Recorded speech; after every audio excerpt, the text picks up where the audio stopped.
Hello everyone, I'm Ina Man. Welcome to Higher Ground. Do British Columbians take the natural resource industry for granted? And if so, are we putting our economic and social well-being in jeopardy?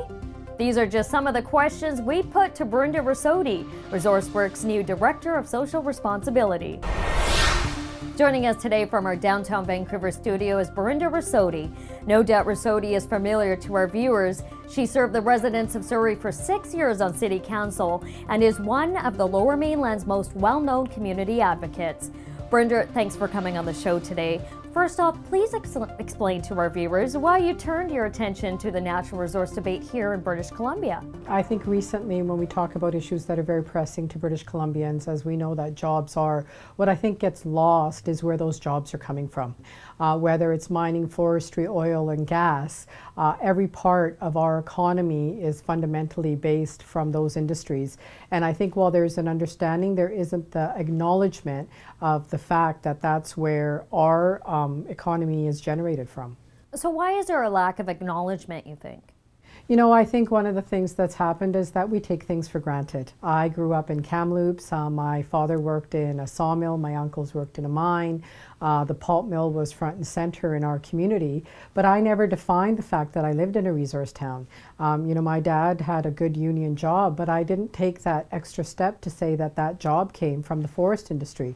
So I think it's just the acknowledgement of valuing. We tend to, as a society, take things for granted that we've always had, and in British Columbia we have always had resource jobs. But you think people do really know that deep down? Well, I think the challenge that we have is that people already know, but what we need to do is create a dialogue where we're creating a safe place for people to actually have a conversation about the facts. Facts are that 72% of British Columbians support the resource sector. The challenge we have right now is that we're defining it as an either-or, and it's not an either-or. We have to do both well, and I think how we do that is getting a conversation out about what the reality is.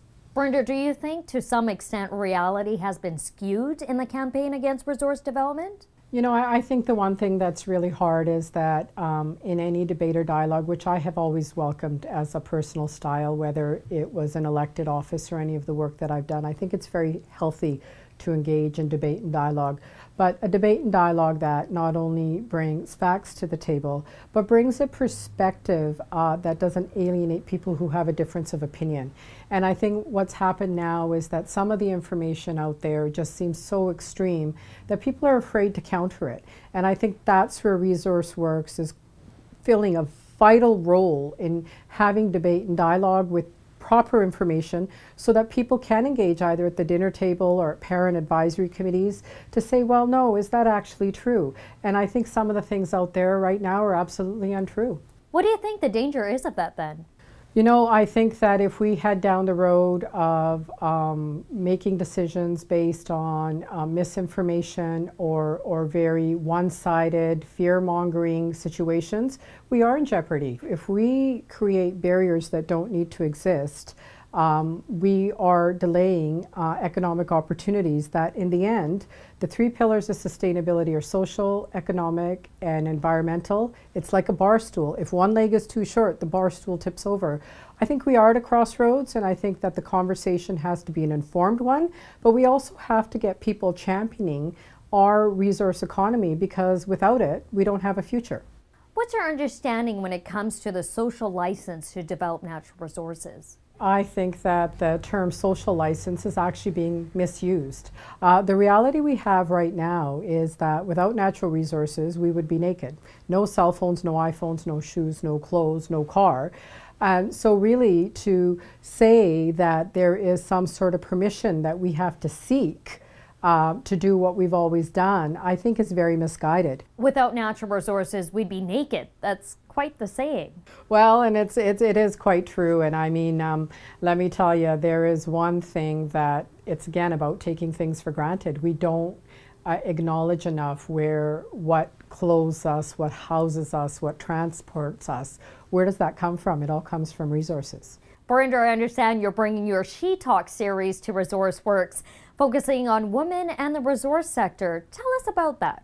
we have an amazing opportunity to not only showcase the success of women in the resource sector, but to get young women to look at careers, whether it's an environmental assessment officer, whether it's a biologist, whether it's in mining or forestry, or whether it's a job on the waterfront. There are so many fabulous opportunities for young women to engage in the resource sector.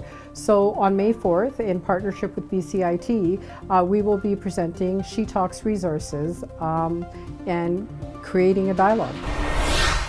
And that's it for Higher Ground this week. If you'd like to learn more about She Talks Resource Conference coming up on May 4th at BCIT, please visit resourceworks.com. And while you're there, make sure to sign up for our e-newsletter, and don't forget to like us on Facebook and follow us on Twitter. For ResourceWorks, I'm Mina Man. Thanks for watching.